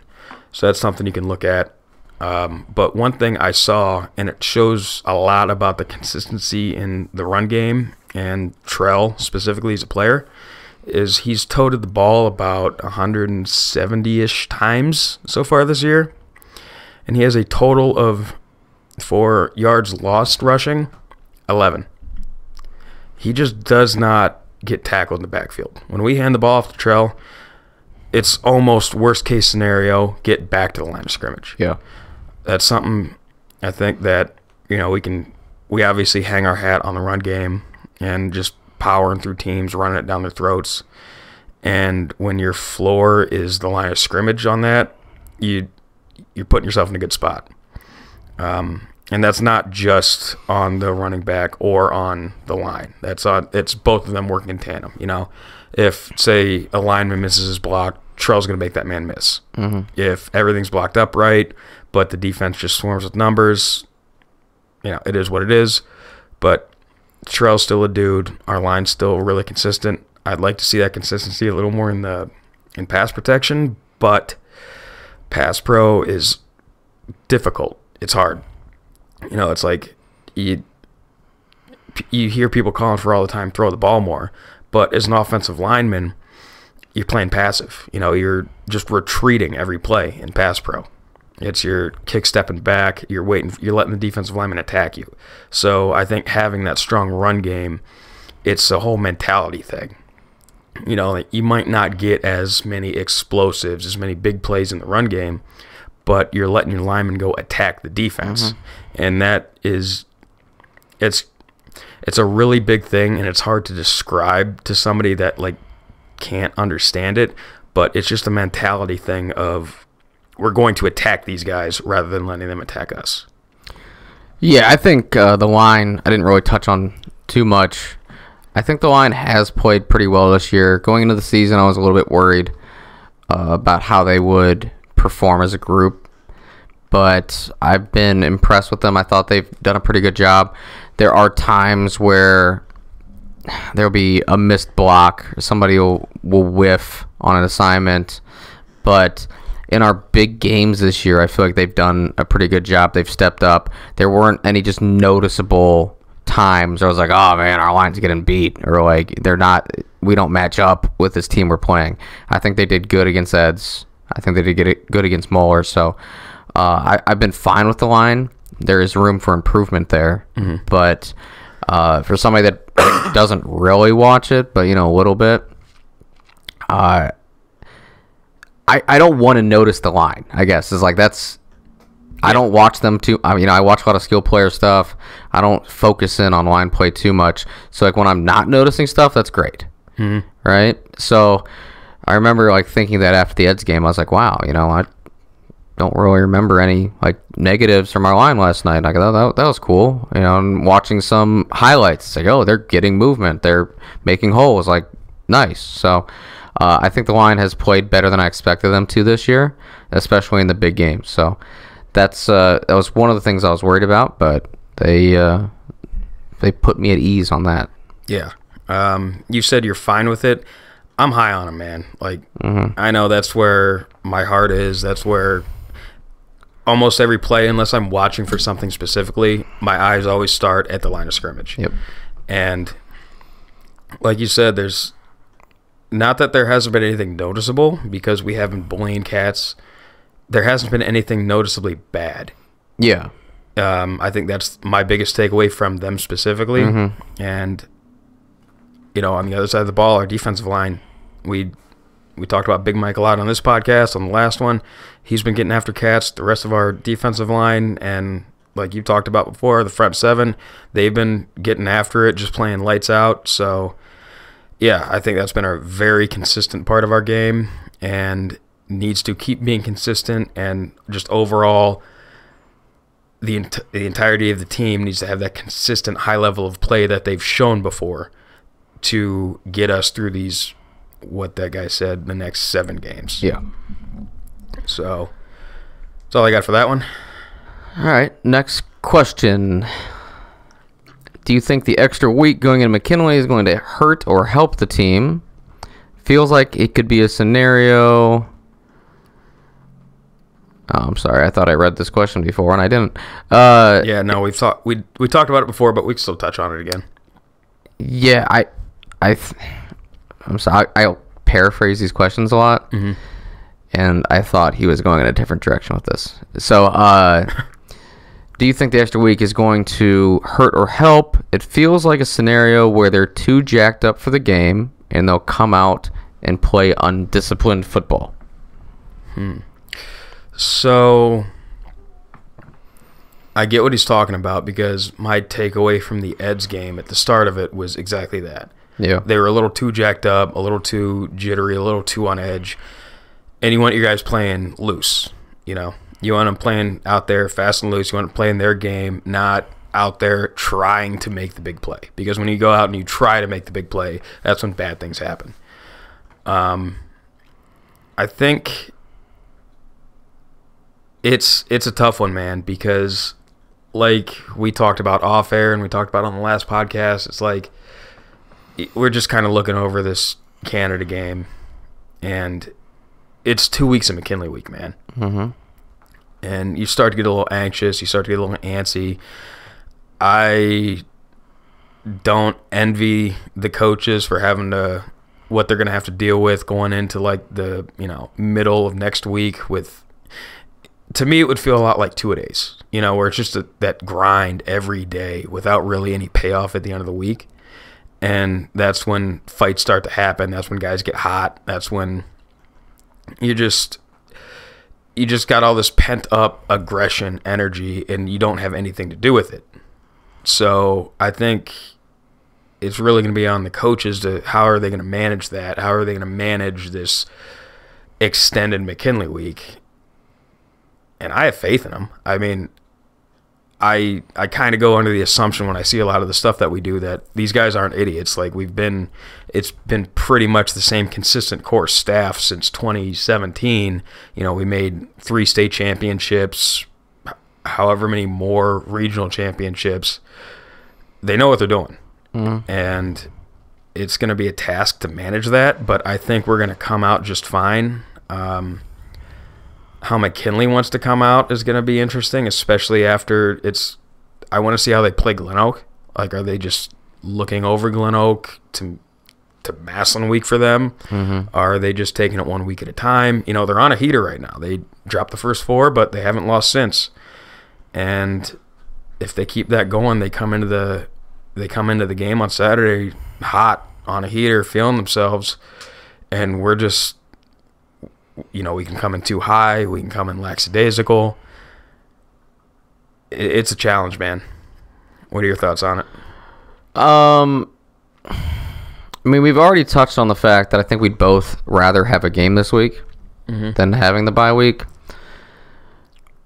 But I'm not as concerned about it. I'm guessing that this week was a little bit more laxed at practice. They may have even had like an off day where, you know, maybe more film, more indie work kind of stuff. So I'm guessing they're kind of slowing things down this week a little bit just to get away from that grind. Yeah. I'm not overly worried about it, especially to his point. Are they going to be too jacked up for the game where they come out and start playing undisciplined football? I don't think so. Or if they do, I don't think it's because of this, right? Mm-hmm. When players have jitters, I don't think it's because they're too jacked up. I think it's because they might be nervous, right? Mm-hmm. Undisciplined football, I don't think being jacked up is going to lead into you playing undisciplined football either. I think if you come out and you do something stupid, it's because you're undisciplined in general, right? Just being amped up shouldn't be an excuse to break character. Yeah. Right? So I'm not worried about that aspect of it, right? I want the kids to come out and be as amped up as possible, right? That's not a worry of mine. I understand like what you said earlier in the year and what the question is now. I was never a real big amped up guy.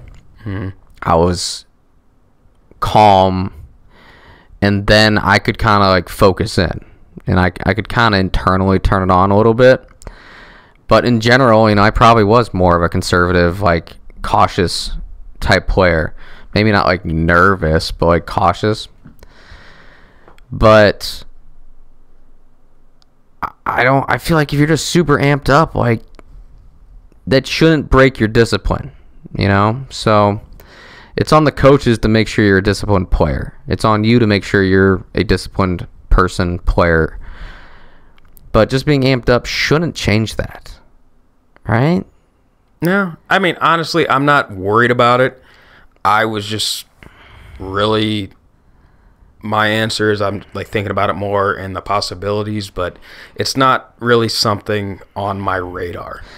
Yeah, I'm just like, in general, I don't necessarily worry about that. Maybe it's just because I wasn't one of those types of players. I was like up screaming and yelling and like just so amped up, like adrenaline's going crazy. So maybe I don't know what that's like to some of the players that do that. But, you know, I'm just thinking like opening kickoff. Like, you want those guys with their heads on fire? Or do you want them like thinking about Billy Joel right now? I mean, I understand it because when you see some really good teams, I mean the really good teams, in any sport, the team that's been there, done that, right? This is your 5th straight state championship game in a row. You're pretty loose. You're pretty laxed. You're relying on your skill, your fun, like, you know you're the better team. You're keeping a cool head. So maybe for those players, they don't need to get amped up. All right, but I don't know. I feel like, in Massillon, the kids we have, get them amped up, right?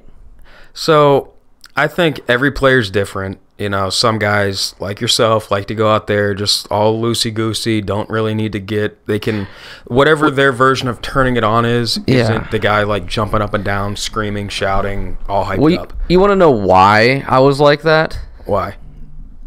I guess, in general, I never thought of myself as being the type of player that could go out and, do that. Mm-hmm. Right? It wasn't my place. But the way that I looked at it is I never wanted to give the person across from me, anything extra. Right? Yeah. I don't want to talk shit pregame to somebody and get them amped up, and now it's like, oh shit, now they're playing with a head on fire right now, right? Mm-hmm. I would rather them be lax, and then I can turn it on internally, right? I can go out there, and I just didn't want to add any fuel to the fire, was my kind of thing, right? I'd rather us both be playing from a baseline, and then I can turn it on, rather than just pissing somebody off. Yeah. So that was my thought process on it, but some people just feed off of it. Both ways. You get teams chirping at each other, and it just turns into a huge thing. Now both teams are just and then that's what makes for these big rivalry games like this, right? You're going to see that. There's going to be some pregame stuff. It happens, but I'm not worried about them being too amped up from 2 weeks of pent-up energy that they'll be undisciplined because of it. I guess the only reason it's on my radar is, I don't really have this perspective of going into the game all amped up and shit as a player because, I made the joke before, but I never really played. But I like to work out a lot, going to the gym. In general, I'm a pretty, loose guy. I don't take too much shit seriously, but when I go into the gym and it's time to go to work, I go to a different spot mentally. It's it's game time. Mm-hmm. I turn that shit on. I'm a different cat. I can't hold a conversation if I am in it in the gym. And when I'm in that zone, and I think that's what, a lot of players, that's what their game mode is, then you just turn it on and you go play, you go out and you ball. But there's times when, I'm sitting there looking at the squat rack and I'm going for a PR or something, and I get so far in my head, I get too jacked up, lose the fundamentals of the movement, and then just fail. And that's what I think can happen to a player when they get just too jacked up, just too ready to go, too in their own head, essentially, that you go out there and you try and make a play and you just lose the fundamentals of what you're trying to do because you're flying around with your hair on fire. It's a possibility, but it's not something I'm overly concerned about. It's more something that's just a talking point right now because that was the question. Yeah. I understand it. And like you said, every player is different, and coaches have to treat every player different. And there might be some guys you have to reel in a little bit. There might be some guys that you have to put a fire under their ass, right? Mm-hmm. So every player is different, but it's definitely not something I'm worried about. So let me see. One last question. Yep. One last question on your end, and I got one. Different spots. I got to go find it. Okay, so here's the one that I thought I was reading. What are your thoughts on the bye week? I think it's a great opportunity to let some banged up guys get healed up for a postseason run. We've talked about our opinions on the bye week. We both would rather be playing a game right now. Mm-hmm. But yes, if you do have players that are banged up, nursing injuries, soreness, it is a good opportunity for them to rest a little bit. So I think that is a net positive in that aspect. But then again, there are things that you want to keep practicing. We had a failed 2-point conversion last week. Mm-hmm. Failed 2-minute drill last week. Yeah. And it's stuff like that I think you just want more reps on. So I think having this extra game would be beneficial. You don't play scared of having people get hurt. You play smart. So that I would have rather had a game. Mm-hmm.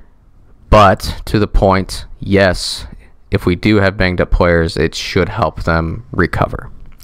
Yeah, there's pros and cons to everything. I mean, the pro is of not playing games, obviously.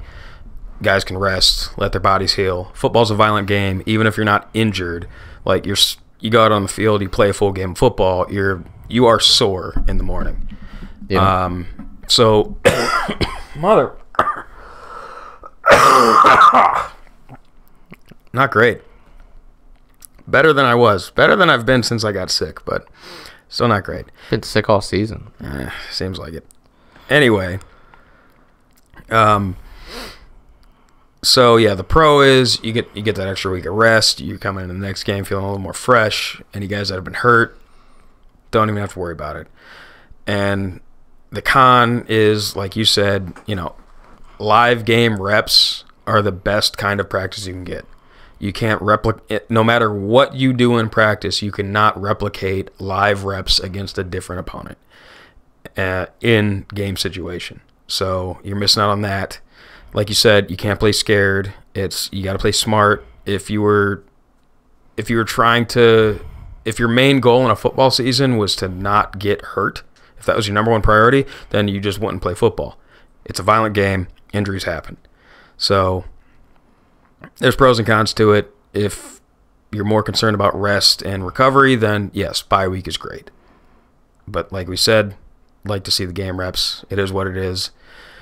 Just gotta play the hand you're dealt, and this is the hand we got dealt. So I got nothing more on that one. The last question I got is from my friend up at base that was my DD to the Eds game. Here we go. And we can parlay this into our last segment. What is your favorite McKinley week tradition outside of tailgating?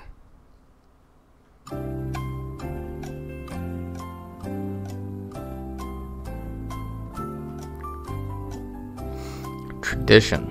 Yeah. See, if this was like, if we had better production value and took notes and stuff, this is where I would start playing the Jeopardy music in the background. I mean, you very easily could add that.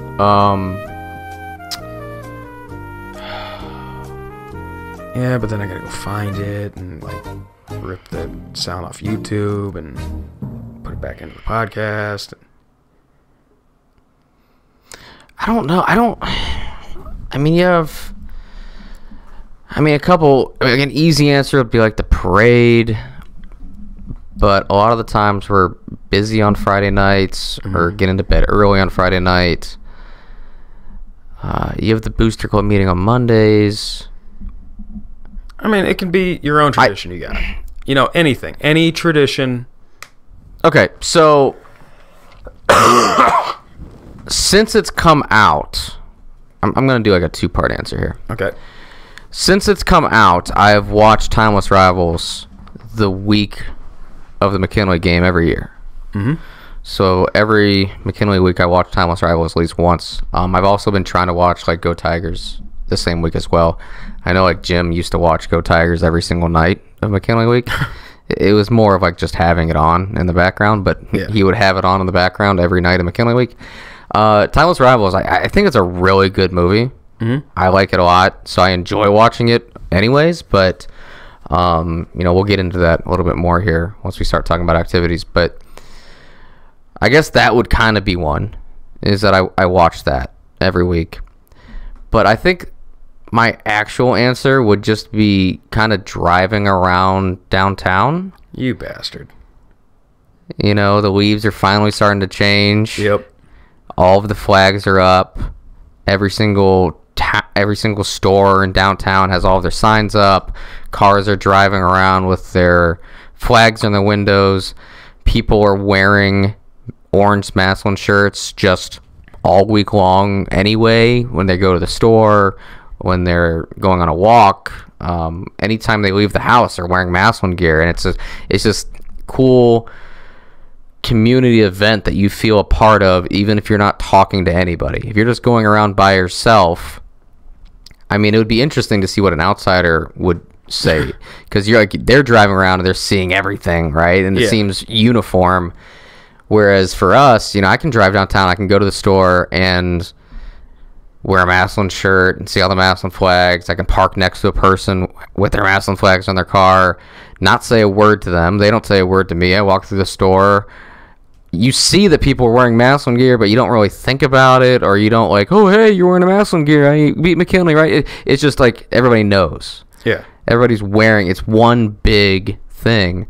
Everybody's gearing up for the big game. So I think just being around town, and it's not even a planned thing. It's just everybody wears Massillon stuff more. There's more Massillon stuff on the windows. The flags are up downtown.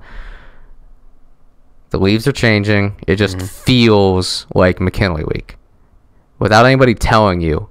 You can feel it in the air that it's McKinley week. Yeah, a lot of traditions. I think a couple honorable mentions are watching Timeless Rivals. It's kind of tailgate related, but not. But Midge making the Wimpy Burgers every McKinley game. Always look forward to that one. Like, and he'll always, you know, freeze a few, and then random times throughout the year take them out, thaw them, and have a couple Wimpies on like a Sunday or something. And, you know, I'll be talking to him like, oh yeah, no, I had Wimpies for lunch. Got a leftover? Yeah. That's mine now. Yeah. And I'll go get it, and I'm eating it, and it's like, oh, this tastes like McKinley week. Yeah. Like, this tastes like the McKinley game. Yeah. And September, October, it's like my favorite time of year. Like you said, leaves are changing. You start to get that crispness to the air. It's starting to get a little bit cooler out. You know, you just spent the last 3 months just in a constant sweat. And it's football season in general. But just specifically for me, my favorite is I always avoid driving through Lincoln Way when I can. It's just a pain in the ass. Yeah. There's plenty of ways around it. It always ends up shorter, taking Cherry or Tremont, whatever. But I always make it a point to drive down Lincoln Way during McKinley week, and just seeing that Beat McKinley banner hung over Lincoln Way right in the middle of downtown. I think that in and of itself just encapsulates exactly what you were saying. Yep. It's an entire town coming together for one event to support the team, and it's something not a lot of people get to experience. Yeah. And let me tell you something that is something that you might not even really experienced. So like you said, Midge makes the Wimpy Burgers, and, you know, tailgate related, we've been going over there to start the mornings. Yeah. For years now, right? The drive down Lincoln Way to Midge's house at, 4 a.m., 5 a.m., it's eerie. It is McKinley morning. The sun's not out yet. You're driving through downtown. You know, like when it gets to the point of the night where, the sky is telling you it's morning now. Yeah, it's starting to get. It is still pitch black, so it shouldn't be any different than midnight, but it is. Maybe there's like the glimpse of like, for whatever reason, you just know it's more. So you're starting to get that purplish hue to it. So you're driving through downtown, and even though it's still pitch black, you know that it's the morning of, and it's different than driving through at night. Driving over to Midge's house through downtown, always. Every single year I go through downtown, right? Even when I usually go to Midge's, like you said, I don't go Lincoln Way. But for the McKinley game, I do. I'll go through Lincoln Way, and I'm driving through downtown at 5 in the morning on the way to eat some Wimpy Burgers. It's just this calmness in the air, right? Yeah. Nobody's out doing anything at 4 a.m., but you're just driving through. Yeah, that's something. Now, it's not a tradition, but I want it to be a tradition. We've only got to experience it once so far. is after you pick me up from Midges, we got to our tailgate spot, and morning's just starting to creep in. Oh, it's gonna happen. You're starting to get that It's happening. Orangish tint, just barely to the sky. The sun's still an hour away from rising, but we're getting to our spot. We're getting set up. Matt is already spent all night there sleeping. He's got the fire going. Hook up the speakers and just start blaring. I mean, absolutely blasting some Pink Floyd. Yeah. It's going to happen. It's happened this year, that's for sure. Specifically, the Wish You Were Here album. Yeah. When Shine On, when that hits, about like the 4 or 5 minute mark, when it really starts to hit, and it's like, game's here, boys. Yeah. This is it. Like, I'm getting chills thinking about it right now. I'm getting goosebumps. Well, let's take those goosebumps and hold on to them for a second. All right. And then we can get into McKinley week activities and the tailgate. Let's get into it, brother. All right. So McKinley week festivities. What do we got, brother? Let's get into it, man. Yes, sir. Well, you got some of the staples, of course. Mm-hmm. Booster Club meeting on Monday, which is a nice public event that everyone should go to. It's in the auditorium at the high school. Usually, at least in years past, I mean, Coach Moore is always there. He's at all of the Booster Club meetings and usually shows a little bit of film of the last week's game, shows a little bit of film of the upcoming game. Bring all of the seniors. Yeah, so for the McKinley one, he usually has all the seniors there. They'll go up, say, their name, number, position, maybe a little bit something about their favorite McKinley moment or something, And the band is usually there, and they play some music, get everybody going. Cheerleaders are usually there, so it's a nice little rally almost. Mm. So it's a good public event. It's good for children even. I mean, it can get a little bit loud with the band, but I mean, as long as they can withstand 60 seconds of noise, yeah, it's plenty fine for young children even. Just make sure you're not towards the back near one of the stairs, because then you're gonna have a tuba player right next to you. Yeah, you might be better off on the outsides because the band usually faces inwards. But yeah, I mean, it's just a nice kind of rally to start the week. Mm-hmm. Get to see some of the seniors, see the band, cheerleaders, coaches speak. Usually most of the coaches are there for that one also. They might talk a little bit, answer some questions from the crowd. It's just a good event that used to be a very big deal. It used to be a packed auditorium for these type of things, and it started dwindling. I think we started getting some more people to go. Mm-hmm. I mean, it's called the Booster Club meeting, which in itself is always kind of a weird concept because they have Booster Club meetings every single week. Public, it's the public Booster Club meeting. Yeah. And the name kind of gives it a weird sense of what it actually is because it's not a Booster Club meeting whatsoever. I mean, I guess theoretically it is for fans to go to, and you're considered a booster at that point, and they highly suggest that you have a Booster Club membership, so a $10 membership. But they don't force it. They can't legally force it, but it is highly suggested that you should have a membership to go to these meetings, but they're not meetings, right? So it's not just public, right? They don't videotape it. They're not posting it online. So, but in the same sense, it's a public meeting. But don't confuse it with the Booster Club, because the Booster Club, and you're like, oh, well, they do a lot of stuff, and they deal with money and fundraisers and stuff. That's its own thing. They also have those meetings on Monday nights during the season usually, but it's before the public meeting. So, the McKinley week, it's almost like a rally. It's a beginning of the week kind of rally, but you also sit down and learn a little bit about the upcoming opponent. So it's you don't need to listen to us next week if you just go to the meeting instead. It'd be nice if you did. Yeah.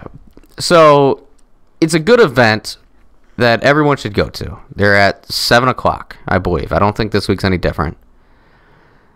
So 7 o'clock, public meeting. Monday night. Monday at the auditorium. Yep. It's a good event, so you should go to it. Tuesday is Touchdown Club. Mm-hmm.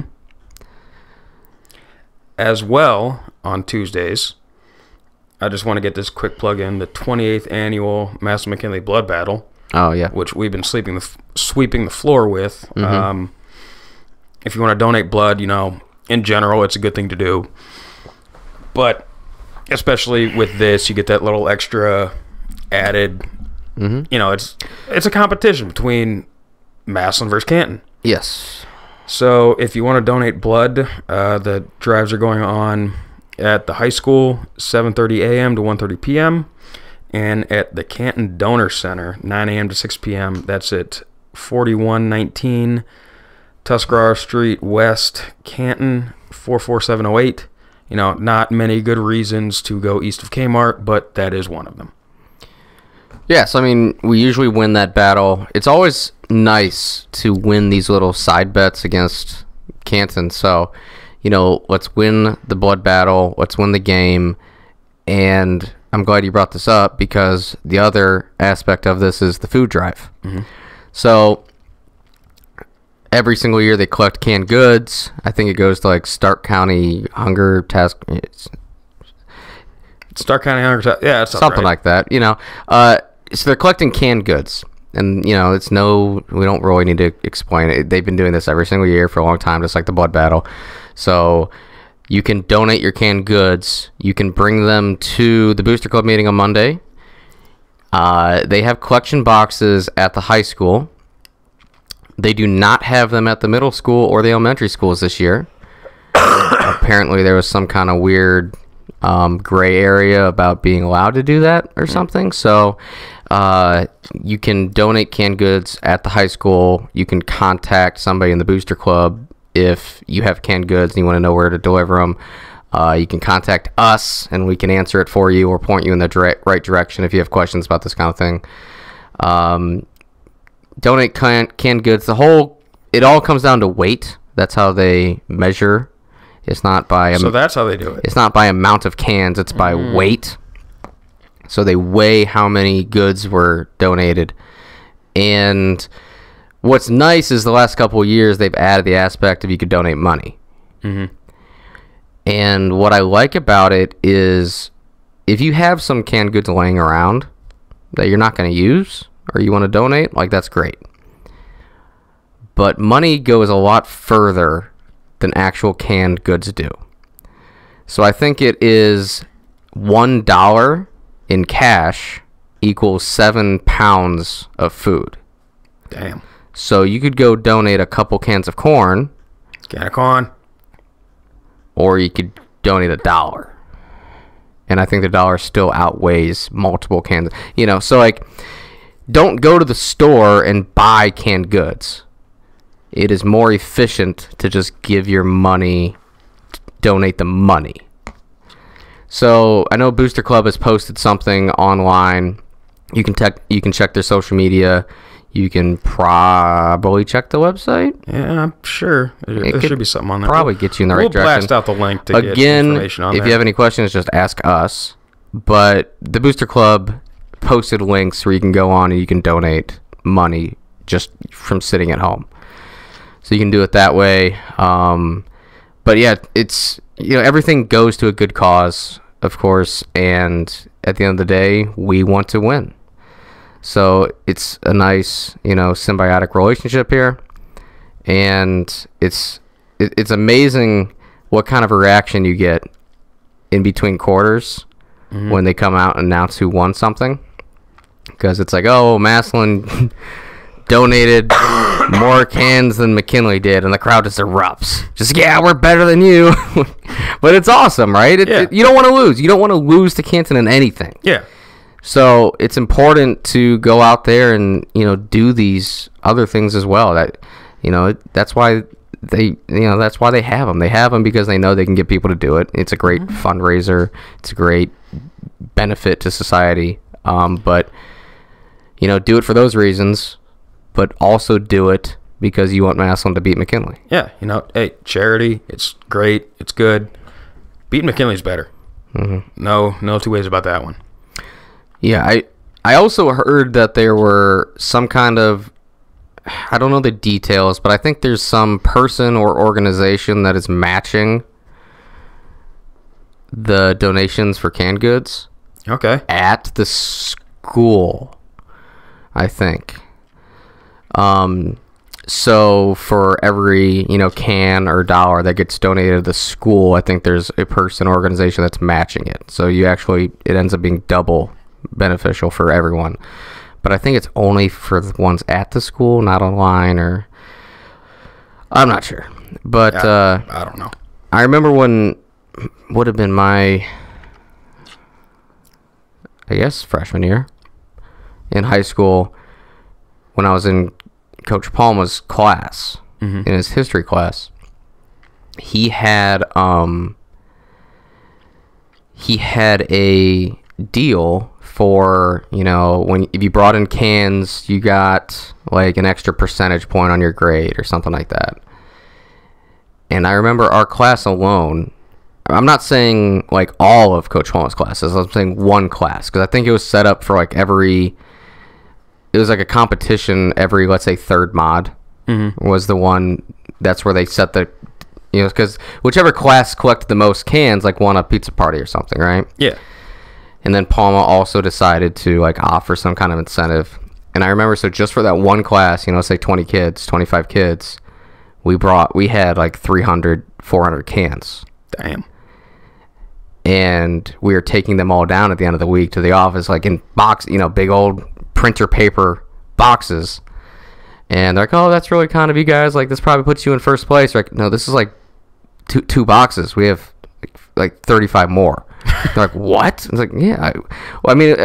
It was cool that they had that, and I think it would be cool if they still had stuff like that, because it's going to good causes, right? So it's part of the tradition. I know there's been some disconnect the last couple of years about that in the school system, but hopefully it's also getting promoted in the schools, not just the community, but everyone find a way to donate, even if it's only a couple dollars. $3 is 21 pounds of food. Even if you don't care about Massillon winning, then that's 21 pounds of food going to people that need it.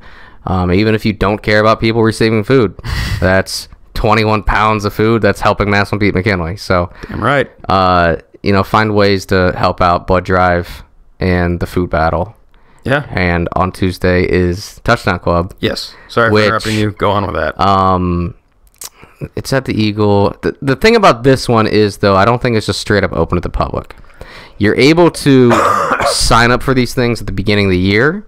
So if you're somebody that, maybe you're retired, or you work in city limits or something, every week during the season there's Touchdown Club at the Eagles, I think at noon, something like that. And they have like a little lunch.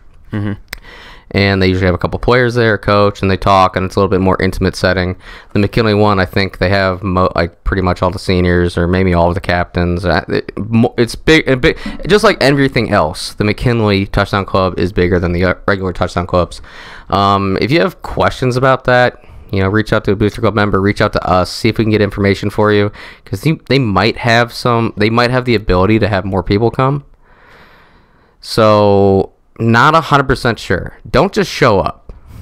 Yeah, you're probably gonna get turned away at the door if you don't just show up to Touchdown Club. But it is a public event, but it's kind of like RSVP. So maybe we can get you in touch with them, or we can ask for you to see if they have more openings. Really, the big issue is that they have to pre-order the food. Yeah. So if a lot of people just show up, there's not enough food. And who knows, maybe they let you in and just not give you a meal. But, let's just make it easier on everybody and, ask ahead of time. But Touchdown Club is on Tuesday. I don't have the full, list, so I'm just going off of what happens every year. Wednesday, is that the team breakfast? Yeah, that's the team breakfast at the church.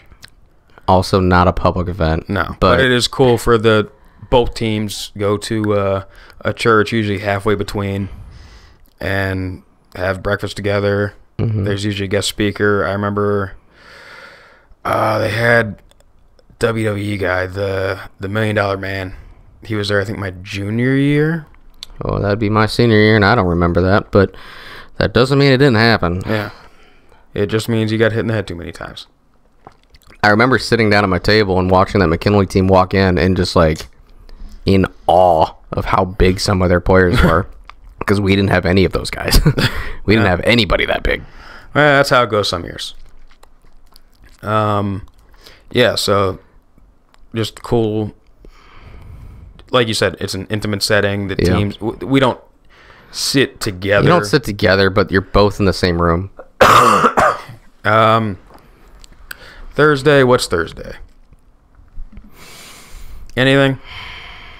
Kind of a breather for the week. Like, all right. Yeah, I mean, I'm sure there's something, but take a breath. That's probably when most people go out, buy their supplies for the weekend, for the game. Yeah. Friday, obviously the pep rally at the high school. Mm-hmm. Don't have an exact time for that, but it's usually at the end of the day, and it takes like 2 hours. Yeah, I mean, they used to be really long, from like noon to 2:30. Yeah. I think they've cut back in years past, but sometime in the afternoon. So, and I think that's halfway open to the public. I feel like it's a gray area. Mm-hmm. It's usually like family of the players. Yeah, there are people that go to it, but I don't think they're going to say it's public. Yeah. And then obviously the parade Friday night, always a cool experience. As an adult, I'm not one to sit and, watch a parade, but as a player, it was just awesome being able to sit in there. You get to ride in some tricked out ride of one of the sideliners or Brewster Club members and roll through downtown. You see, the whole city out there lining the street supporting you. And get out there and just show the team some love. It's an awesome experience for them. You got 3, maybe 4 shots max at it if you're really good as a freshman. So cool experience. Go out, show them some love, and then obviously it's get some rest and get ready for the game on Saturday. Yes. So game on Saturday. Mm-hmm. Tailgate Saturday morning. Mm-hmm. McKinley tailgate, notoriously one of the biggest events of the year in Massillon. And that should be no different this year. We haven't had one in like 4 years. Yeah. Last home McKinley game, real home McKinley game, was 2018. Yeah. 4 years ago. Good Lord. And I think the entire city is just chomping at the bit to get at it. This year, our tailgate specifically, North Lot, halfway up the hill, on the hill, facing the stadium, is going to be sponsored by, I haven't talked to him if he wants to do it Yeah, I wasn't sure how he wanted to do it or phrase it or anything, but as of right now, I would have to say sponsored by the BlackSwarm podcast's #1 fan, Max Julian. Yes. Meats will be smoked, foods will be cooked, beverages will be consumed, and he will be supplying at least the food. Some aspect of it. Yeah, he wants to donate some food for us, specifically to smoke barbecue. Mm. I mean, outside of that, it's always a huge ordeal, right? There's gonna be so much food. There always is. And we say that to say this: come to our tailgate. Who doesn't like free food? That's If nothing else, just use us for free food. Why not? Yeah, come say what's up. Get some, try some smoked whatever the hell you're gonna be making. Yeah, to be determined. And need to determine it soon. Yeah, I know. I mean, I've been talking to Matt a little bit, and the big thing is we want to talk to Max. Mm-hmm. See what's going on with all of that. Nonetheless, I mean, it probably doesn't change what we're going to be doing no matter what anyway, but, I mean, pulled pork is pretty much any time that we have a smoker going, we're going to have pulled pork going. It's one of the easier, cheaper things to make, feeds a lot of people for the volume. So Can I request specifically a turkey leg? if you can get them. The thing is, they're not easy to find. When we had them in the past, it was because Jim had them from Brian's farm. But that is possible to do a turkey leg. Turkey wings might be easier than turkey legs. No, but I understand you're going for the Neanderthals Club. Yes. So that might be a little bit tougher, but I'll put it on the request line. All right. I mean, could possibly do brisket. That takes a little bit. I mean, it's going to be smoked all night, so time's not really an issue, but brisket does take a little bit longer. You have to watch it a little bit more than you do. That's the nice thing about pork is you can just throw it on there. Don't have to really mess with it too much. A lot of natural fats in it that you can just let break down. Can't really overcook it, so it's an easy one to do. That's why we pretty much will always do pulled pork anytime we got the smoker going. But wouldn't be surprised if there was some wings, and just, who knows, flavor of the week. I got something that I want to do. It's not going to be a secret, but I'm not revealing it yet. I'll probably talk about it next week. I want to make sure that it's like possible and everything first, but there'll be plenty of food, and like everybody that comes to our tailgates normally week to week, they usually bring food also. Every single week we have too much food, and this week McKinley week won't be any different. There's always too much food, so come consume some extra foods and enjoy a fun tailgate. Yeah. Just bring the vibes. That's all we care about. Just bring the vibes. So that's all I got on this. That's all I got tonight. Rob, you got anything else? Man, I don't think so. I think we covered a lot. Yeah. And actually, I do want to mention something. So we're talking about festivities next week. When it comes to podcasts, are we doing anything? Gonna do anything different next week? I don't know. One traditional podcast? I don't have anything really on deck. I mean, I'm going to be up at base this weekend, so that eats up a lot of time we normally had to do it. Yeah, we used to record one on Sunday. Yep. I'll be home Sunday night, so we can get one in the can if you got an idea. If anybody out there has... We don't have a game to recap, really. Yeah. So it'd be strictly just McKinley week stuff. I don't know. I'll work on something. Maybe if we have a guest or something like that, could be a cool little change Sunday up. night recording or something like that. Man, I want to have a watch party. I want to have a Timeless Rivals watch party. Like a live stream? Do you think people would watch if we live streamed it? People barely listen to this show now. Yeah, I know. That's what I'm asking. I mean, it would be fun to do. Like, we could obviously get something set up in here, get, streaming on all this.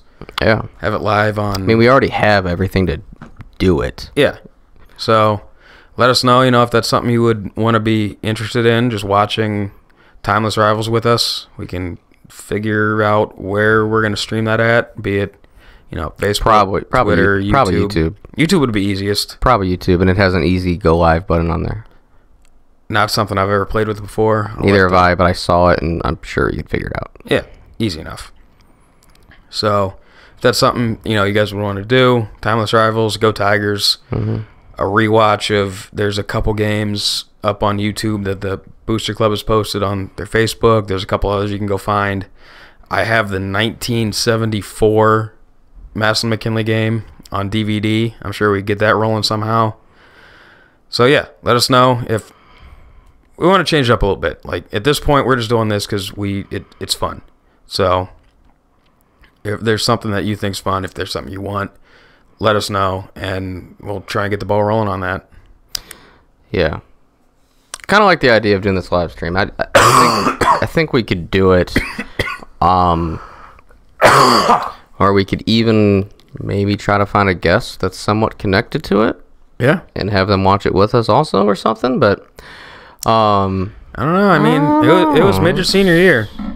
What, 74? Yeah. Yeah. Massillon coming in, limping in, Mm-hmm. 5-4. McKinley coming in, just world beaters at 9-0, number one in the state, I think. Yeah, they were talking about it at the Booster Club the other night. And, Talking about that game that year, actually. Yeah. Apparently, they weren't 100% sure if they're getting their years correct when they were talking about it, so don't quote me on it. But they were talking about how McKinley was number one team in the state. They, like, smacked Warren. Mm-hmm. And then we beat McKinley, and somehow Warren ended up state champs that year or something like that. Sounds about right. Which was like, yeah, McKinley beat the snot out of them, but... Yeah, but they lost week 10, so... Yeah. That's how she goes. So, yeah, let us know what you want to hear. Put some feelers out. Get, guests on. Special McKinley Week episodes. We always, like you said, we always try to do something special for that. So... Like I said, that's all I got tonight. Rob, that's all you got? It's bye week. We got Canada. So, go Tigers. Beat Canada. Go Tigers.